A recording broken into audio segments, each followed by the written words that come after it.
আসসালামু আলাইকুম রহমতুল্লাহ। আলহামদুলিল্লাহ, আজকে এই 3টা পার্সেল বুকিং দিব। আর কয়েকটা অর্ডার ছিল, রাজত্বটা শেষ হয়ে যাওয়ার কারণে ওইটা দিতে পারি নাই। তো রাজত্বটা আগামীকালকে আসবে। তো যাই হোক, আজকে একজনকে দিব হচ্ছে সাফাজিন সিরাপ 2টা, সাফা গোল্ড একটা আর সাফা আম্বরি একটা।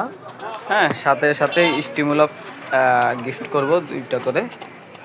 ঠিক আছে, স্টিমুলাপ না, সরি, আজকে দিচ্ছি আলসান। আজকে আলসানটা দিচ্ছি। হ্যাঁ, তারপরে আরেক ভাইয়ের হচ্ছে আম্বরি আর সাফাজিন। ঠিক আছে, এলো আম্বরি আর এলো সাফাজিন। হ্যাঁ, আরেক ভাইয়ের হচ্ছে 2টা সাফাজিন সিরাপ।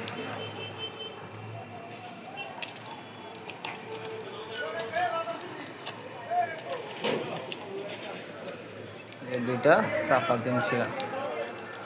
আমি এখন আপনাদের জন্য সবাইকে সাজেস্ট করতেছি, এই ওষুধগুলা যারা খাবেন, এগুলার পাশাপাশি যদি সম্ভব হয় আপনি একটা মধুময় বাদাম, 1 কেজির একটা মধুময় বাদাম খাবেন। হ্যাঁ, আপনার এলাকা তো এগুলা পাওয়া যায়, সব জায়গায় এগুলা পাওয়া যায়, কিন্তু আমার কাছ থেকে যদি নেন তাহলে আমি সর্বোচ্চ কমে আপনাদের জন্য রাখবো। ঠিক আছে, এখন সবাইকে আমি এই সাজেস্টটা করতেছি, আপনারা যারা এই সমস্যাগুলো নিয়ে আসেন তারা এই মধুময় বাদামটা খাবেন। এই মধুময় বাদামটা খেলে, সাথে সাথে এগুলো খেলে খুব ভালো ফিডব্যাক আসে, মানে মানে মানে অকল্পনীয় যে ফিডব্যাকটা আপনারা খেলে বুঝতে পারবেন। ঠিক আছে, তো সবাই ভালো থাকবেন। আসসালামু আলাইকুম রহমতুল্লাহ।